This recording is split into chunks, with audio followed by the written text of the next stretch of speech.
But, okay.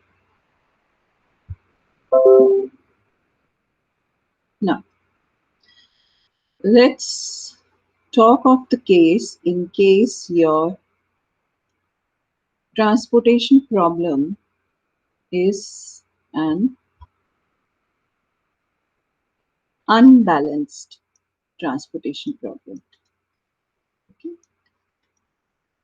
Now, unbalanced transportation problem means that you have a situation where summation of AI is not equal to summations of BJs. That means the total availabilities is not equal to the total demand that needs to be met with, okay, from all the sources and all the destinations taken together.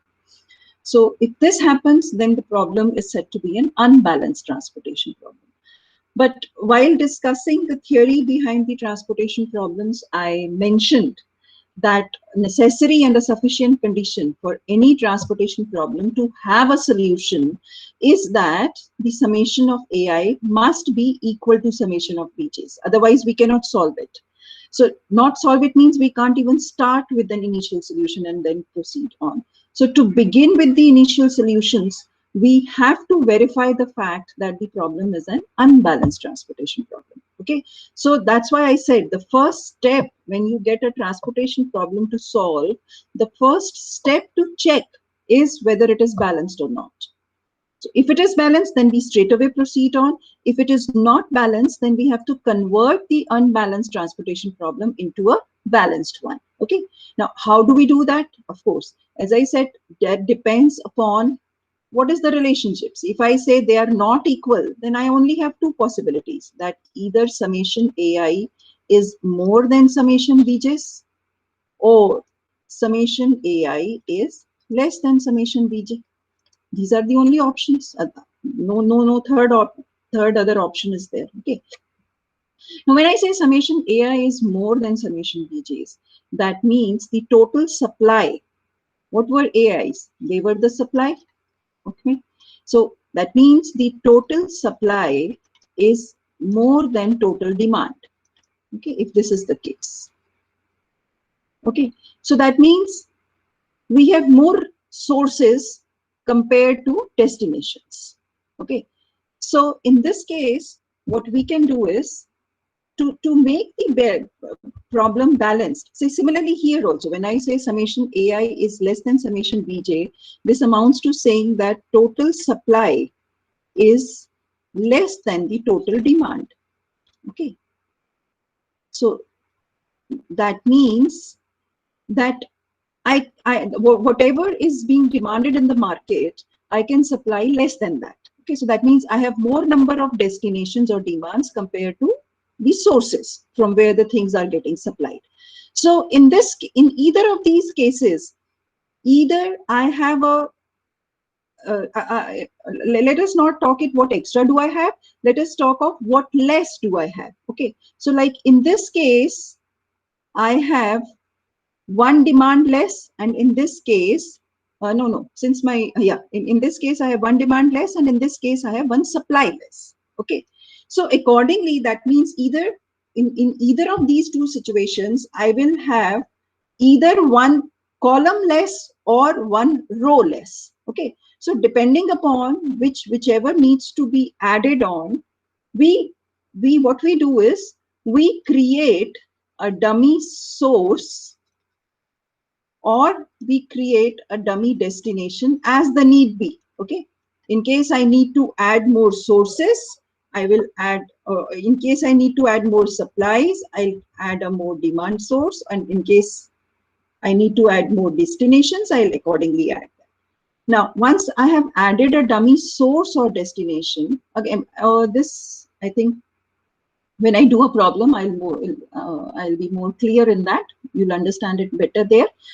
But then the moment we add a dummy source or a dummy destination, what we do is that since it's a dummy, it's only to convert an unbalanced problem into a balanced problem. So that means physically it does not exist. Now, if physically it does not exist, that means it cannot supply in case it's a dummy source.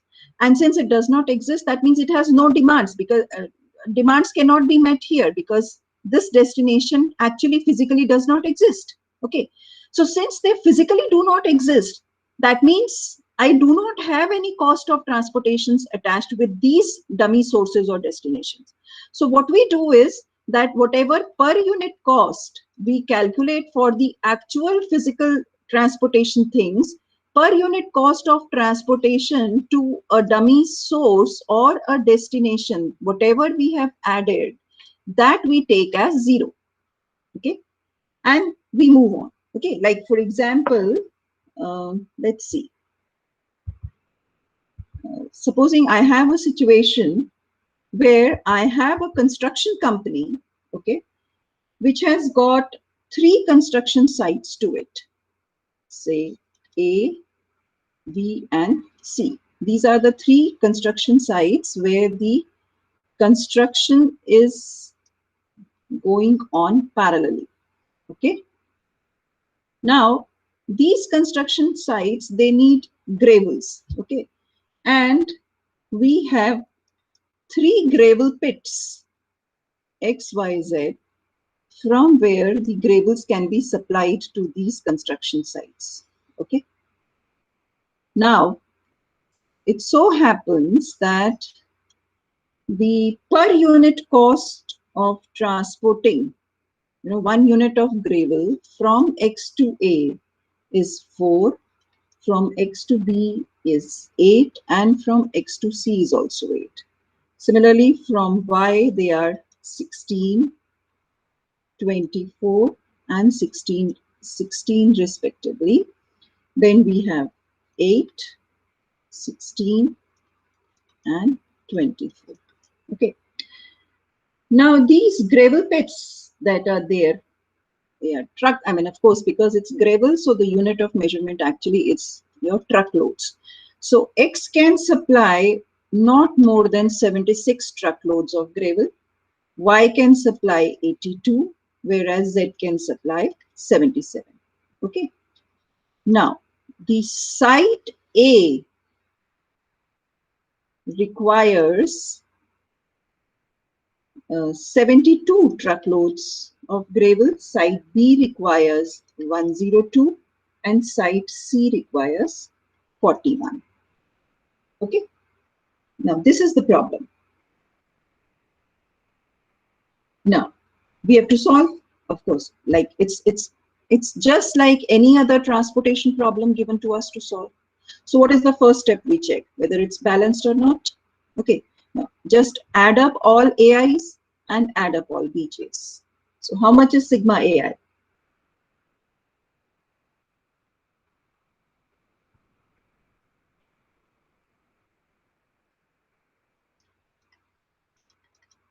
And how much is sigma BJ?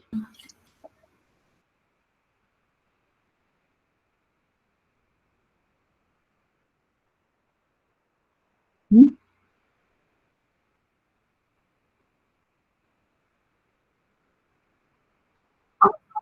I'm 234 is sigma of AI. 76, 82, 77. 234 कैसे हो गया? I'm 235. 235. Sigma AI is 235 and sigma BJ 215. 215. Right? So they are not equal. You know? How much is the difference? 20. Huh? 20. Right? So we have a difference of 20 units. Now see, just see the simple mathematics here. Where do we need to add this 20?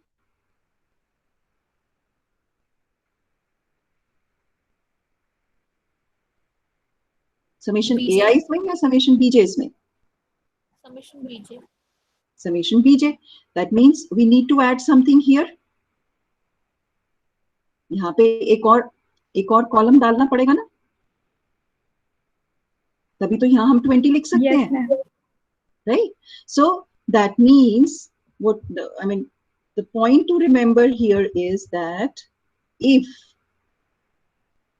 sigma AI is greater than sigma BJ, Then what are we doing? We are adding a dummy column,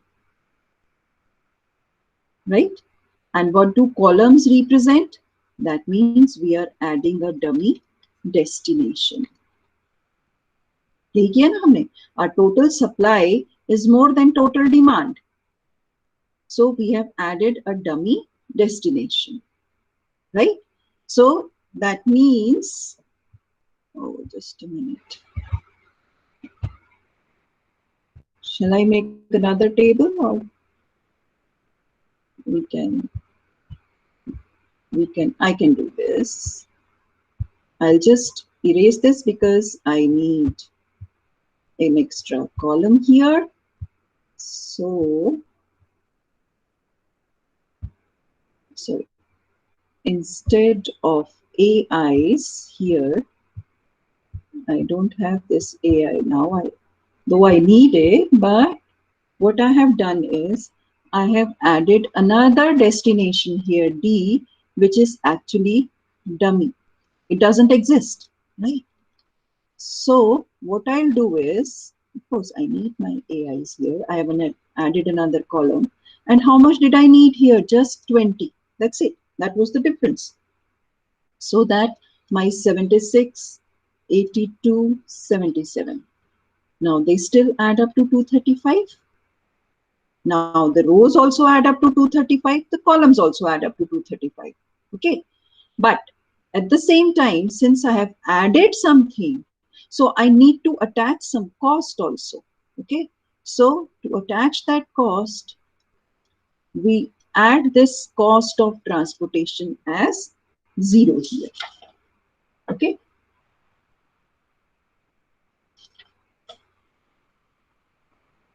Right. So now it's a balanced transportation problem. And so it can be solved the way we have solved, the way we solve other. I mean, we can find an initial solution. We can, the thing is that we can test for its optimality and move on, right? Now, the only thing is that how to interpret if some allocation is made here. Okay. So supposing it so happens that when you find an initial solution, you get something like this. Okay? Some allocation is made here, right? So that means this 20 gets fulfilled, the demand here, and all other things, you get the optimal solution somehow. Okay. Like, chalo, you take it as your homework. I'm just giving you the answer here. This will be your initial solution, 35, 41. Suppose, I mean, of course, you can use Vogel's and you will get this solution. I'm just interpreting the things now. Okay. Now, and we also conclude that this is optimal. We assume that this is optimal. I've not tested it, but I'm assuming that this is optimal. So how to read the solution? Okay. Now, while reading the solution, this means that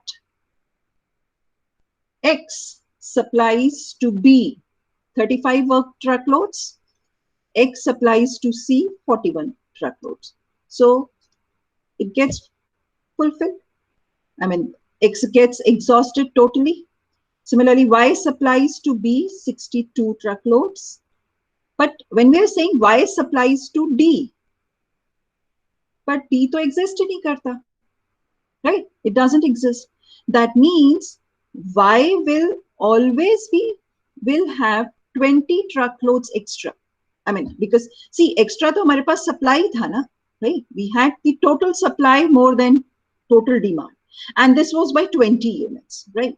Now, that means these 20 units are going to be left spare by either of these sources. It could have, I mean, like in this case, I'm assuming that this 20 is left only with Y, right? Otherwise, this 20 could have been divided also. So that means what would have happened in that case? That means each of the source would have been left extra gravels, whatever, but then the total of that would have added to 20 only. Okay. So Y would always be short of, or Y would have an extra of 20 truckloads. Similarly, Z supplies to A 72 units and Z supplies to B 5 units, so that it also gets exhausted. But the moment we see this, we observe that the demand of site A is totally satisfied, demand of site B is satisfied, and demand of site C is also satisfied. Okay, so all your construction sites demands are satisfied. This construction site did not exist physically, so obviously this 20 truckload remains with the source Y. Okay, in case you create a dummy row, in that case some of the demands go unmet with. Okay, so if I have a dummy row and if I get an allocation there, that means the demand of that particular destination is not going to be completely fulfilled. It is going to be falling short of those many units. Is this clear? Okay, so this is how we actually handle unbalanced transportation problems. The only thing is that you have to first of all convert unbalanced into balanced and then proceed on. Once you get the optimal solution, then translate your answer back in terms of the physical problem that you had. So obviously you will get some allocations in the dummy thing also. So dummy means dummy, if you had summation AI more than summation Bj, that means you will be left with something spare. If you had summation Bj more than summation AI, that means some destinations demands would not be completely met. They would fall short of certain products. So that is how we interpret the unbalanced transportation problems. Okay, solving this is absolutely the same as we have solved a balanced transportation problem. Okay.